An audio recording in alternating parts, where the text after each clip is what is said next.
सोचिए, एक ऐसा दौर जब धरती पर अधर्म इतना बढ़ गया कि वो कांपने लगी थी, जब रक्षा करने वाले राजा ही भक्षक बन गए थे।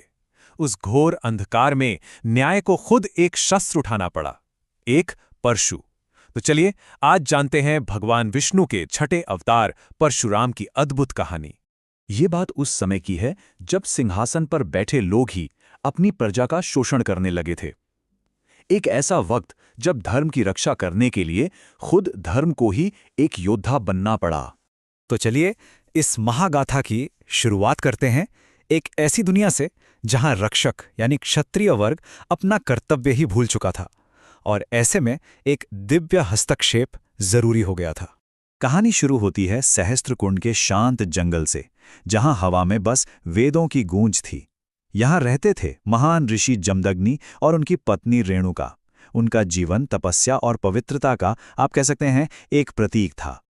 लेकिन ये शांति ज्यादा दिन टिकने वाली नहीं थी, क्योंकि अब मिलने वाली थी एक ऐसी कठोर आज्ञा जो एक साधारण से बेटे को एक अमर किंवदंती बनाने वाली थी।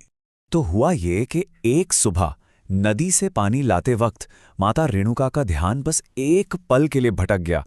अब देखिए, ऋषि जमदग्नि के लिए जो अपनी तपस्या में जरा भी चूक बर्दाश्त नहीं करते थे, ये कोई मामूली बात नहीं थी। ये एक अक्षम्य अपराध था और उनका क्रोध धधक उठा। और उस क्रोध में ऋषि ने अपने बेटों को एक ऐसा आदेश दिया जिसकी कोई कल्पना भी नहीं कर सकता। अपनी ही मां का सिर काट दो। उनके पहले 4 बेटे तो ये पाप करने से हिचकिचा गए, डर गए, लेकिन 5वें पुत्र राम ने पिता की आज्ञा को ही धर्म माना और बिना एक भी सवाल पूछे उस आदेश का पालन कर दिया।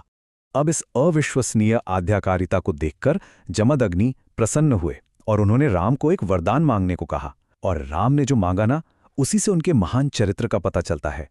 उन्होंने मांगा अपनी मां के लिए दोबारा जीवन, और ये भी कि इस भयानक घटना को सब लोग भूल जाएं, यहां तक कि वो खुद भी।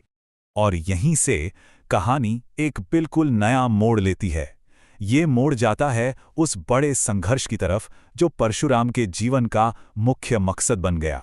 तो एक दिन अपनी 1000 भुजाओं के घमंड में चूर राजा सहस्रार्जुन उस शांत आश्रम में आ धमका। उसने न सिर्फ आश्रम को तहस नहस किया, बल्कि जबरदस्ती वहां से दिव्य कामधेनु गाय को भी छीन कर ले गया। और जब परशुराम वापस लौटे और उन्होंने ये अधर्म देखा, तो बस उनके अंदर का वो शांत ऋषि एक प्रचंड योद्धा में बदल गया। उन्होंने उसी वक्त प्रतिज्ञा ली। ये वो पल था जब एक ब्राह्मण पुत्र ब्रह्मांड के न्याय का सबसे बड़ा शस्त्र बन गया। और फिर जो युद्ध हुआ वो इतिहास में दर्ज हो गया। परशुराम के क्रोध के आगे सहस्रार्जुन की वो विशाल सेना एक पल भी नहीं टिक सकी। उन्होंने एक एक करके उसकी 1000 भुजाओं को काट डाला और आखिर में उस अहंकारी राजा का अंत कर दिया। 21 ये सिर्फ एक नंबर नहीं है, नहीं, इसके पीछे छिपी है एक भयानक प्रतिज्ञा की कहानी। पर सवाल यह है कि आखिर इसका मतलब क्या था?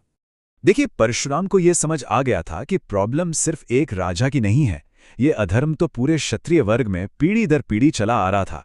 इसीलिए उन्होंने प्रतिज्ञा ली कि वो इस धरती को भ्रष्ट क्षत्रिय वंशों से एक बार नहीं बल्कि 21 बार मुक्त करेंगे और धर्म का संतुलन फिर से स्थापित करके रहेंगे। लेकिन इतना विनाश, इतना रक्तपात, इसके बाद परशुराम के अंदर का वो योद्धा कहीं शांत होने लगा। अब कहानी उनके आत्मविश्लेषण और एक बड़े बदलाव की ओर बढ़ती है। तो यहीं पर हमें परशुराम के 2 बिल्कुल अलग रूप देखने को मिलते हैं।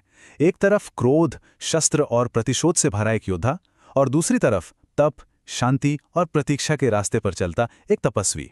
अपने इसी प्रचंड क्रोध पर काबू पाने के लिए, एक नया और ऊंचा मकसद खोजने के लिए परशुराम अर्बुद पर्वत की गुफाओं में चले गए। और वहां उन्होंने भगवान शिव को प्रसन्न करने के लिए बहुत कठोर तपस्या की। उनकी तपस्या इतनी शक्तिशाली थी कि स्वयं भगवान शिव को प्रकट होना पड़ा।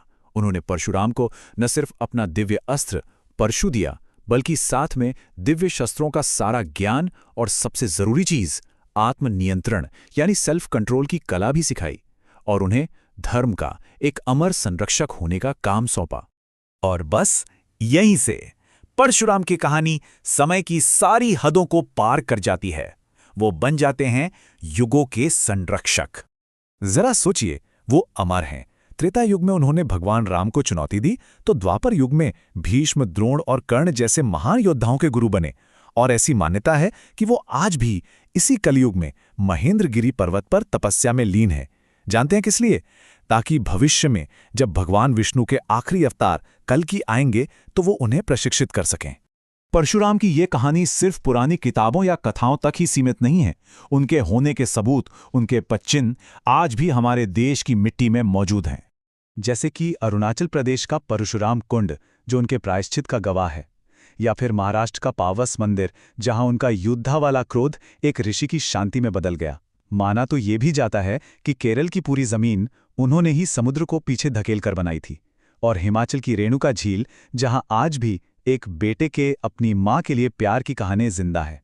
तो एक आज्ञाकारी बेटे से लेकर एक विध्वंसक योद्धा और फिर एक अमर ऋषि तक, परशुराम का पूरा जीवन हमें यही सिखाता है कि धर्म की स्थापना का रास्ता कभी भी सीधा और आसान नहीं होता। ये बहुत ही जटिल हो सकता है। और आखिर में परशुराम की कहानी हमें एक बहुत गहरे सवाल पर लाकर छोड़ देती है। क्या धर्म को बचाने के लिए क्रोध का होना जरूरी है? न्याय और गुस्से के बीच की वो पतली सी रेखा हमें आज भी सोचने पर मजबूर करती है।